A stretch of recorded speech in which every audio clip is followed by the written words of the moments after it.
Bueno, bienvenida a Miami. Así me siento. Nos complace muchísimo que estés por acá y quisieras hablarnos un poquito de qué es lo que esperas tú, cuál va a ser tu ponencia central en este coloquio sobre las elecciones venezolanas. Bueno, la verdad es que yo misma estoy bastante perpleja con respecto a lo que voy a conversar mañana. En principio tengo la fantasía más o menos vaga de describir este momento venezolano, que no es que yo no lo he vivido, es que no lo ha vivido la República, un momento como este. Entonces quiero tratar de describirlo, tratar de describir no solamente la Venezuela en la que yo vivo, sino las muchas otras que hay, porque el país es muy diverso, es muy distinto, no solamente por la polarización, que evidentemente nos da un panorama, digamos, bicéfalo, sino porque hay muchos niveles de desarrollo, muchos niveles de aspiraciones, muchos paisajes físicos y mentales en Venezuela. Entonces, la fantasía, como te digo, que tengo es de describirla. Y quisiera como hacer una introducción breve para ver cuál es la curiosidad que hay sobre Venezuela, porque de la certeza que parto es que si el continente es desconocido, como en efecto lo es, absolutamente, América Latina es un enigma para el mundo, Venezuela lo es mucho más, muchísimo más.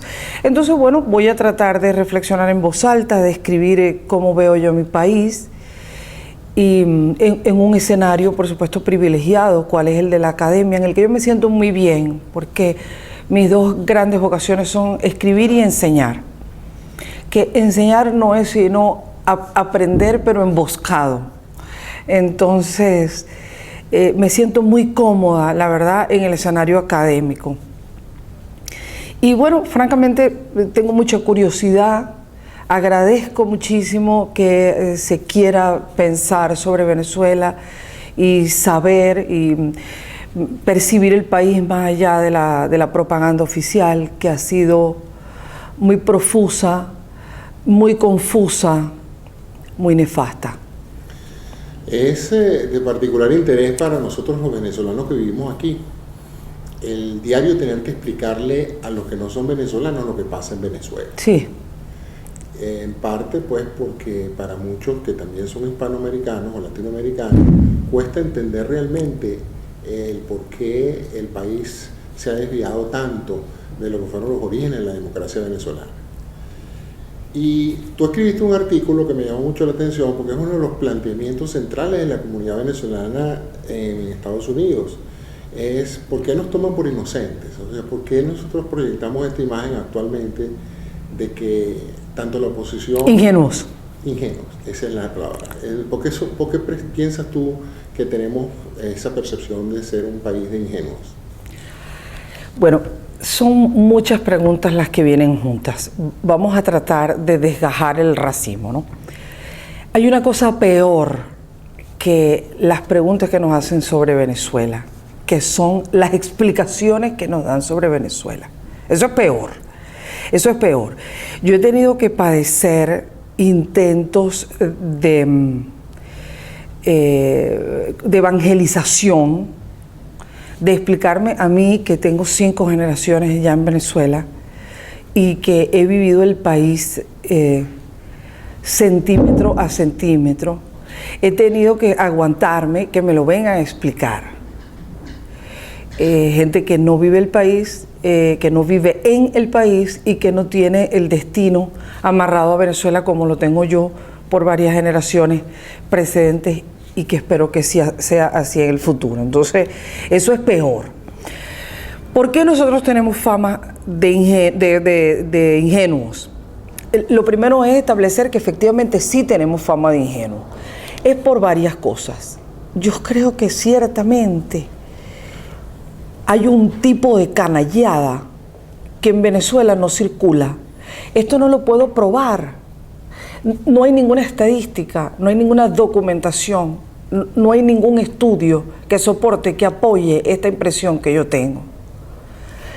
Pero creo que hay prácticas retorcidas de tormento al otro y de desconocimiento al otro que aún en un contexto de polarización, que solo Dios sabe lo duro que ha sido y lo terrible que ha sido, nosotros no tenemos esas prácticas. Entonces, cuando se habla de la tesis de la ingenuidad de Venezuela, ha nacido básicamente en Cuba, que la Cuba de Fidel Castro es un nido de perversiones sin cuento. Valores que para nosotros siguen teniendo vigencia, como la familia, las cosas que se hacen y las que no se hacen. Eso en Cuba saltó por los aires, por ejemplo. Entonces, no habiendo límites y no habiendo marcos tradicionales, digamos así, cualquier tipo de transacción en Cuba se hace, en Cuba es válida, en Cuba hay que hacerlo para la sobrevivencia. La perversión de Cuba viene de la noción de que la sobrevivencia vale todo. Yo creo que en Venezuela todavía no hemos llegado a eso, por muchas razones. Entonces, en principio, la tesis de la ingenuidad de Venezuela viene de Cuba, porque ciertamente comparado con la perversión y el retorcimiento de las prácticas que imperan en Cuba de forma cotidiana, ciertamente nosotros somos una cuerda de bobos. Dóciles. No sé si dóciles, porque no olvidar que siendo nosotros un pequeño país pobre a comienzos del siglo XVIII, es de Venezuela justamente de donde sale la idea de independencia, y que nosotros tuvimos 12 años de guerra dentro del territorio y 12 años afuera. Entonces yo creo que decir que los venezolanos somos dóciles es por lo menos, por decirlo menos, una manifestación de ignorancia cuando no de mala fe. No, no es lo mismo. Yo creo esto, pues, que hay que decir, debo decirte, que yo tengo una especial inclinación y debilidad por Cuba, por su música popular, que creo que no hay que decirlo, es un monumento de la humanidad, es un patrimonio extraordinario del que todo el Caribe se ha servido y se ha alimentado, pero además, bueno, su literatura. Y hay que decir que la isla es muy bella, se parece a Venezuela en muchas bellas predestinaciones, incluidas sobre todo la vegetación, por ejemplo, que es lo más parecido a Venezuela. Nosotros tenemos, entre muchas bendiciones, la de la biodiversidad. Y Cuba tiene un paisaje muy parecido a Venezuela en su biodiversidad, aparte de que históricamente son muchos los hitos que tenemos en común. Baste pensar, por ejemplo, que la bandera de Cuba la diseñó un venezolano, Narciso López. Entonces, cuando hablo de Cuba, quiero aclarar que hablo con mucho dolor y no me resulta nada cómodo decir que Cuba es un nido de perversiones, como en efecto lo es.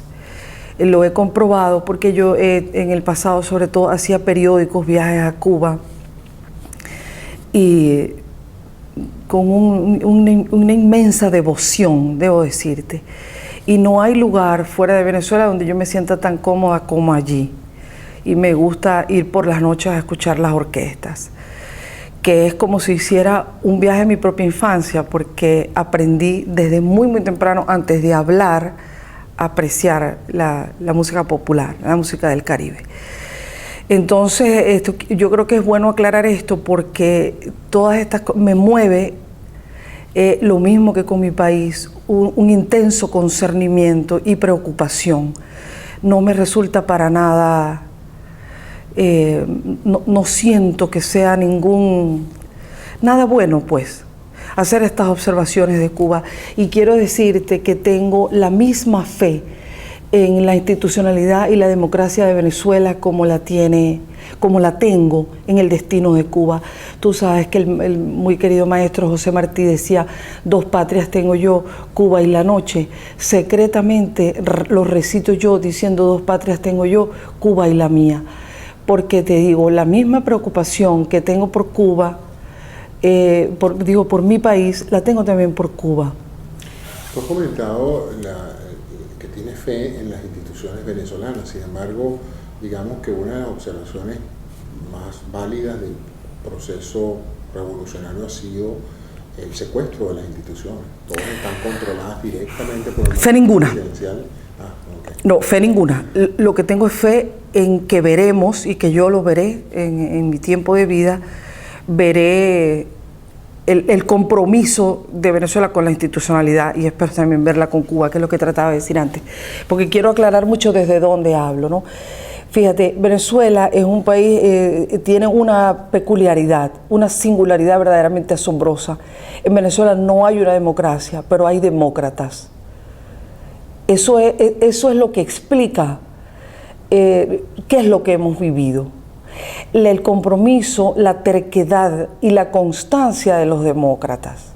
Porque es verdad, lo que tú has dicho es verdad, en Venezuela no hay separación de poderes, que es la condición sine qua non para que exista una institucionalidad democrática. Y es verdad, todas están conectadas por el Ejecutivo, sin duda ninguna. Por el Ejecutivo no, por el Presidente de la República, porque también el Gabinete Ejecutivo está completamente secuestrado y suspendida su voluntad por el Presidente de la República. Y lo mismo ocurre con todo. Lo más grave, diría yo, es la debilidad de los partidos y el hecho de que es muy lenta la recapilarización, digamos así, de los partidos. Eso es más grave todavía, porque si nosotros contáramos con partidos políticos o viéramos que ya se está moviendo el engranaje, el mecanismo para la recuperación de los partidos, lo otro vendría por añadidura. Eso es lo más preocupante en realidad. Eso es lo más preocupante, que no lo vemos, vamos, que es muy lento, es muy lento. Pero la gran paradoja de Venezuela es esa, que no hay democracia. Esto es un momento muy oscuro y este es un momento muy triste para Venezuela, porque efectivamente no hay democracia, no hay ninguna democracia. Pero lo que sí hay es demócratas cada vez, por cierto, más comprometidos con la lucha para que haya una reinstitucionalización del país. Es interesante porque con estas elecciones que vienen, digamos, se configura la primera gran elección presidencial venezolana, porque a pesar de que durante este periodo ha habido muchas elecciones y referendos, revocatorios, etcétera, que han demostrado la fe del pueblo venezolano en un sistema democrático. Porque si algún legado parece haber habido de los 30 años de democracia anterior, ha sido que el pueblo venezolano realmente cree en el sistema democrático y quisiera escoger sus gobernantes por la vía del voto. La pregunta que te voy a hacer es, ¿qué significación ves tú al hecho de que esta es la primera vez en la historia de Venezuela que se produce un candidato único de oposición? O sea, se ha logrado una cuestión inédita en la historia venezolana, y como todo el que apuesta todo a un caballo ganador tiene los problemas de que si ese caballo no gana, se pierde todo, porque evidentemente se pulveriza por completo la oposición, dado que la oposición en pleno iba detrás de ese candidato. ¿Cuál es tu visión de estas próximas elecciones en el contexto de la tremenda desventaja que tiene la oposición con el uso por parte del Estado del presidente con fines electorales? Porque si la oposición tiene si el candidato de oposición tiene a todos los demás partidos con él y sus respectivas militancias, el gobierno tiene todos los recursos del Estado y los está usando sin límite.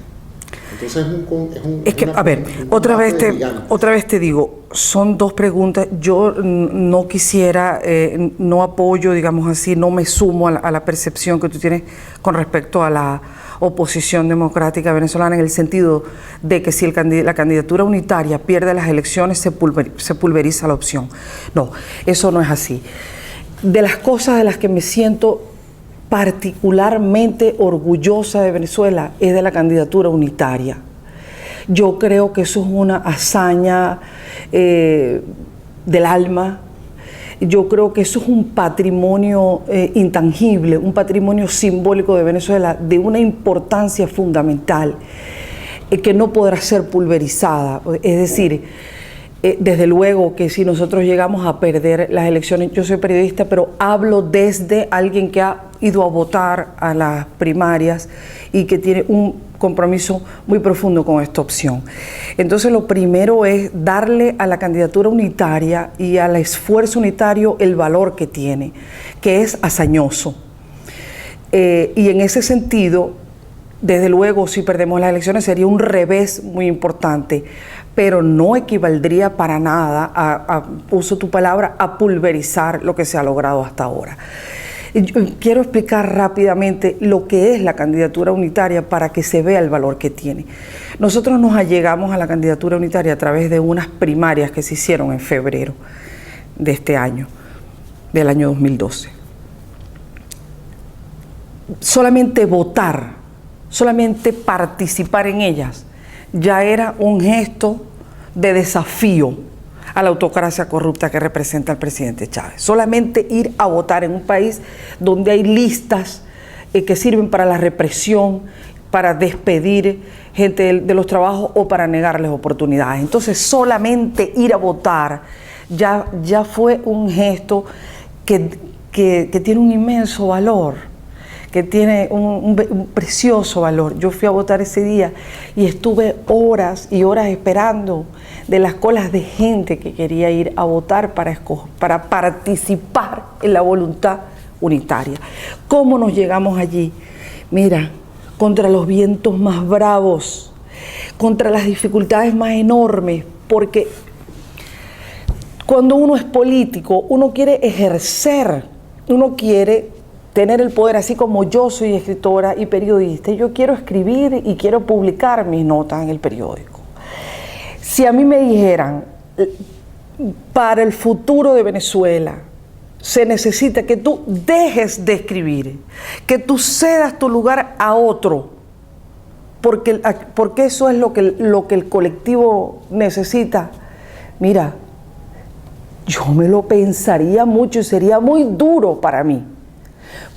Por eso, poniéndome en el lugar de esta gente que hizo eso, por eso es que lo valoro más, y eso fue lo que ellos hicieron. Gente joven, todos que tenían y muy legítimo anhelo de ser ellos los candidatos, y nadie se alzó con eso, sino que, digamos, con la opción, sino que todo el mundo se avino a participar en estas elecciones. Pero ya el solo hecho de realizar las primarias, eso fue un trabajo, mira. Eso fue reunir a la gente, escucharlos a todos, meter en un mismo saco a gente distinta, por no decir contrarios, pero finalmente seres humanos, todos los cuales muy legítimamente querían ejercer un liderazgo o solidificar un liderazgo. Y sin embargo se hizo la mesa de la unidad democrática, mira, contra incluso la falta de fe de las mismas fuerzas opositoras. Y la mesa de la unidad democrática con dificultades, porque es que se le pide a la mesa unas condiciones seráficas, aun cuando está compuesta por seres humanos que, insisto, son políticos y quieren por tanto ejercer el poder, conquistarlo para ejercerlo. Entonces allí vimos cómo con tantas dificultades eso se logró y después se hizo la candidatura unitaria. ¿Por qué el candidato Enrique Capriles Radonsky, un hombre, estamos hablando en julio, un hombre que cumplió 40 años en junio, por qué ganó Capriles las elecciones con tanta diferencia sobre Pablo Pérez Álvarez, un buen candidato, gobernador del Zulia, joven también? ¿Por qué? El electorado juzgó que Capriles Radonsky era el más indicado para rebanarle votos al chavismo, sin el cual no se puede concebir un triunfo de la oposición. Entonces, ¿qué hemos logrado? Hemos logrado la mesa de la unidad democrática. Hemos logrado un entrenamiento para entendernos fuerzas que son muy distintas, que son diversas e, insisto, en ocasiones son contrarias. hemos logrado una unidad. Llegamos a las primarias, las hicimos en una muestra de civismo, de valentía, de coraje, de coherencia, de compromiso institucional muy conmovedor y que se le debe reconocer a Venezuela, al golpeadísimo pueblo de Venezuela, al insultado contingente democrático venezolano. Fuimos e hicimos las primarias, pero es que no solamente hicimos las primarias, es que hubo 3.100.000 votos, muchísimo más de lo que se había calculado, incluso en la consideración más optimista. Entonces, ya eso está logrado, ya quiero decir, ya eso constituye memoria democrática, ya eso constituye músculo institucional, ya eso es un aval de compromiso y de optimismo. Eso no lo teníamos hace 4 años, no lo teníamos hace 2 años, no lo teníamos en enero. En enero no teníamos una candidatura unitaria que salió de las urnas de votación con muy amplio margen de diferencia, pero además con 3 millones de votos, siendo que solamente ir a los centros de votación ese día era desafiar un régimen autocrático que no solamente ha concentrado todas las instituciones, es que también ha concentrado todas las formas de trabajo y de inversión y de posibilidad de desarrollo en Venezuela. Entonces, si nuestro candidato no gana las elecciones, yo creo que sí las va a ganar. Es posible que esté confundiendo los deseos con la realidad, pero lo que veo es una candidatura creciente y que se está haciendo cada vez más sólida. Pero es que ya hemos logrado mucho y me siento muy, muy orgullosa de eso. Y eso no se va a pulverizar con ganar unas elecciones. Lo que tú decías, el gobierno, la autocracia en Venezuela está concentrando todos los recursos del Estado, sin duda ninguna. ¿Eso nos sorprende? No nos sorprende. No nos sorprende. La democracia es eso. La democracia es básicamente falta de... disculpe, la autocracia es básicamente falta de escrutinio. Y la democracia es eso, escrutinio de unos poderes sobre otros. Donde no hay democracia, no hay escrutinio. Entonces alguien puede disponer de los recursos como propios. Y eso es lo que está haciendo Chávez, efectivamente, sin duda ninguna. ¿Que nosotros podemos perder las elecciones por esa diferencia? Me imagino que sí. Me imagino que sí. Ahora, como no tengo la bola de cristal, prefiero hablar de lo que ya he visto. Y lo que ya he visto es la conformación de una fuerza unitaria que no existía, que existe. ¿Es perfecta? ¿Es seráfica? No, no lo es. Es humana, es venezolana, pero existe.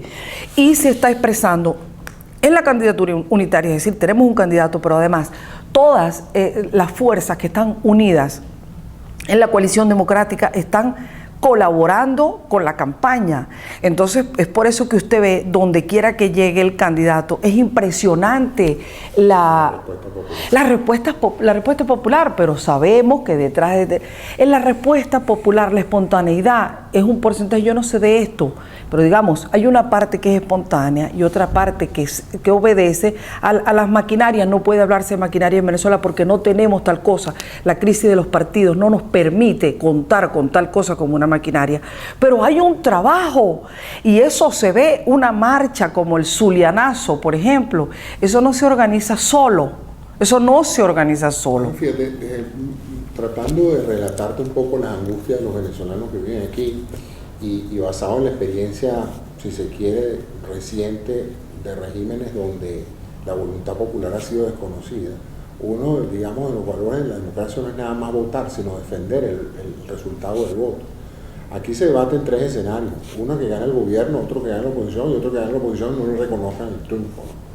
De tal manera de que junto con el desarrollo de una candidatura única, tú sientes que esa inmensa masa de venezolanos que confían en Capriles están dispuestos, si hay evidencia de que el gobierno no respeta el resultado, a salir a defender su voto, o tú ves un escenario más bien donde la tendencia pacifista del pueblo venezolano, que se ha reflejado en todos estos años, porque en Venezuela han pasado suficientes situaciones para que la gente agarre las calles y sin embargo la vacuna del Caracazo pareciera que todavía tiene... Esa tendencia pacifista la pongo en remojo. Yo no creo francamente en tal tendencia que has dicho, o marca pacifista, cuando nosotros tenemos una de las cifras de homicidios más altas del mundo. ¿Dónde están los pacíficos? ¿Dónde están los pacíficos si nosotros tenemos 50 muertos los fines de semana nada más que en la ciudad de Caracas? No, es que otra vez preguntan muchas cosas a la vez. ¿Qué es lo que nosotros tenemos que hacer? Nosotros tenemos que llevar el mensaje democrático por todo el país. Eso lo está haciendo el candidato, pero insisto, lo está haciendo el candidato y lo está haciendo las fuerzas agrupadas en la coalición democrática.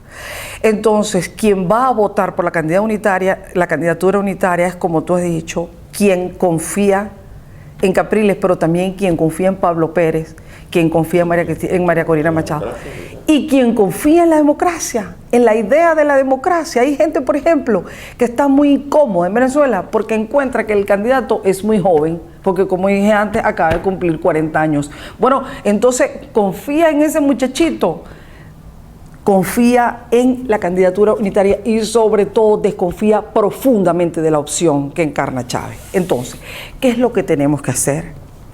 Llevar el mensaje, llevar gente a votar, hacer lo que se está haciendo en este momento, que es conformando el elenco, digamos así, de los activistas que van a cuidar los votos en los centros de votación. Hay que decir que los centros de votación han sido multiplicados con un criterio muy sospechoso, que es poner más centros donde están, digamos, los bolsones de voto que el gobierno confía en que será para ellos. Entonces, bueno, hay que poner gente ahí, hay que poner gente en todas partes. Si nosotros llevamos el mensaje, si nosotros tenemos la mayoría del pueblo venezolano con el compromiso democrático, si nosotros ponemos militantes a cuidar los votos en todos los centros de votación, si nosotros configuramos un auténtico triunfo de la candidatura unitaria, mire, yo tengo bastante fe. Lo que pasa es que no quiero hablar con base en temores que no son buenos consejeros y que, por cierto, está muy extendido en Venezuela en este momento por muchos motivos. Entonces yo trato, tanto en lo público como en lo privado, de que no sean los temores los que me gobiernen, sino yo tratar con un esfuerzo que le puedo asegurar que es ciclópeo de controlar yo mi propio miedo.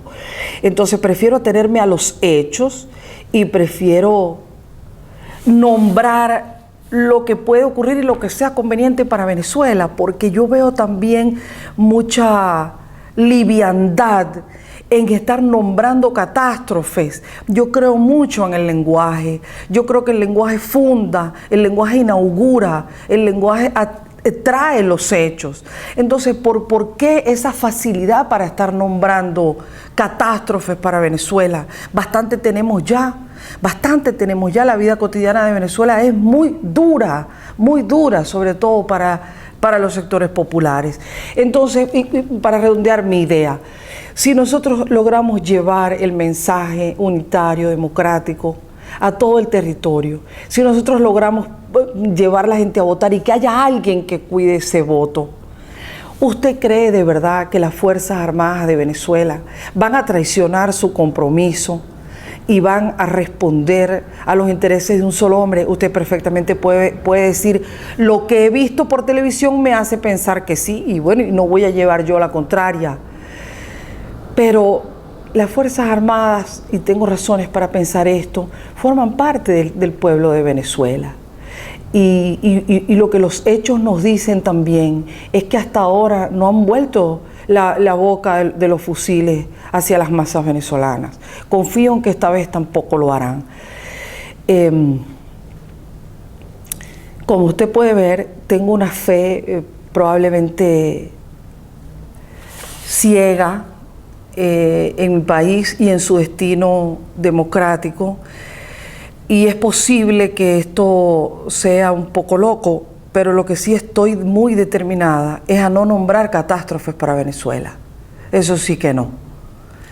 ¿Tienes algún mensaje en particular para la comunidad de venezolanos que vivimos fuera de Venezuela, que no tenemos la fortuna de leerte o de escucharte con frecuencia? Así que si quisiera dejar algo. Si no tienen la fortuna de leerme es porque no quieren, porque Internet ya suspendió ese infortunio. A ver,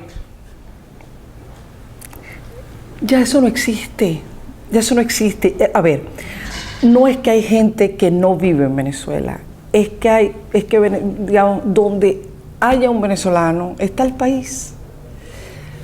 Yo creo que ya el estado actual de las comunicaciones en todos los sentidos, tanto el del transporte personal como el de las comunicaciones mentales, yo creo que uno no está en Venezuela por un asunto de territorialidad, uno está en Venezuela por un asunto mental y del corazón. Hay gente que está en el territorio y que no está, porque está entretenida, porque no quiere, porque está harta. La gente también tiene derecho a no permitir tal impronta de lo público en su vida, ¿no? Entonces, lo primero es que debo aclarar quizá que es que yo he sido la única de mi familia que ha quedado en el territorio, mi hijo y yo, consanguíneos, solo mi único hijo y yo. Todo el mundo se fue, o todo el mundo está en otros caminos, pero siguen hablando venezolano, con este acento que usted me oye del Zulia. Y entonces ya, yo francamente no veo eso. Los que no viven, sí viven. No, hombre, donde esté un venezolano, está el país. No, eso es un asunto que no depende de la territorialidad.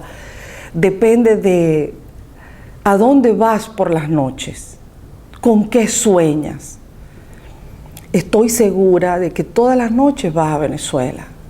Todas las noches vas a Venezuela. Quiere decir que el país te sigue habitando y tú lo habitas también. Los países no se acaban, Venezuela no se va a acabar. Esto es un momento muy duro, sin duda ninguna, pero no es el peor que atraviesa el país. Nosotros que ahora estamos recordando y conmemorando los bicentenarios de las fechas fundacionales de la nacionalidad, podemos tener referencia de que nosotros hemos vivido momentos verdaderamente espantosos. Verdaderamente espantoso. Este es duro, pero no es el peor. Y nosotros hoy tenemos reservas que antes no teníamos. Yo siempre pienso en Venezuela y en los venezolanos, ¿verdad? Te digo la verdad, como tesoros vivientes, de verdad. El gran tesoro de Venezuela es la población que tiene, que nunca antes la había tenido en tal número. Nosotros seguimos disfrutando del bono demográfico hasta el año 2040. Quiere decir que hasta el año 2040 la mayoría de nuestra población tiene menos de 45 años, está entre 25 y 45 años. Esto nos habla de un auténtico tesoro. Nosotros tenemos universidades que antes no teníamos, que pueden ser mejores, que les faltan bibliotecas sin duda ninguna. Pero bueno, ahora tenemos unas tecnologías que permiten acercar el conocimiento a las universidades como antes no se podía. Nosotros tenemos museos y colecciones que antes no teníamos, que en este momento están amenazadas y que están en un cierto caos. Eso es cierto, pero ahí está, ahí está. Entonces yo creo que con lo difícil de la hora, yo creo, sin embargo, que las ventajas de Venezuela son mayores que sus desventajas. Y estoy segura que cuando logremos salvar estas turbulencias y cuando nosotros logremos instaurar o instilar en la mente de la mayoría de nuestros compatriotas que la única salida de Venezuela es la institucionalidad, creo que de verdad vamos a enrumbarnos por un camino mucho menos doloroso, mucho menos tortuoso. Yo vivo en esa fe, yo como si lo viera, pues. Tengo alumnos, siempre estoy enseñando, es mi manera de aportar, digamos así, es mi manera de estar cerca. Y veo tanto talento, tanta espontaneidad, tanta creatividad, tanta aspiración, además de ocupar el territorio de Venezuela con honor y con belleza, que pues yo creo que lo que viene será duro, pero será bueno, será bueno. Y creo que estos años nos han fortalecido en cuanto a la convicción de que el camino de Venezuela es institucional. Y que no era cierto, como se llegó a pensar en algún momento, que la riqueza de Venezuela estaba en el subsuelo o estaba en las minas. La riqueza de Venezuela, se lo digo porque lo he visto brillar en los ojos de mis estudiantes y de los estudiantes con los que voy constantemente a hablar en las conferencias, está en esa población fantástica que estoy segura de que, vamos, no solamente que merece un mejor destino, sino que lo vamos a conquistar y que lo vamos a conquistar entre todos, ¿eh? Lo vamos a conquistar entre todos. Yo creo que la gran tarea de Venezuela es recuperar la institucionalidad y después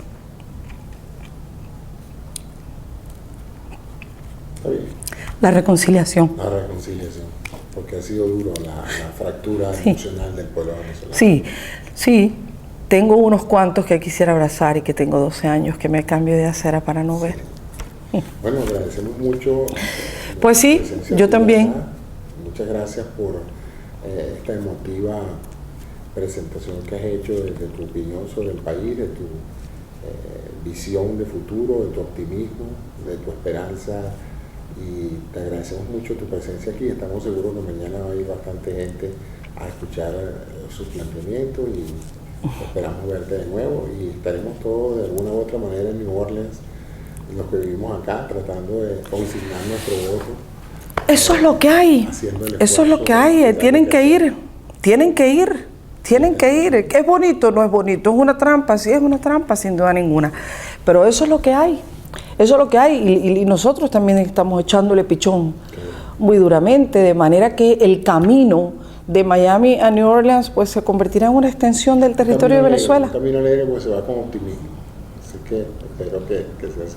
Bueno, no, la cosa es así, de Miami a New Orleans hay un camino. Sí, ahí va.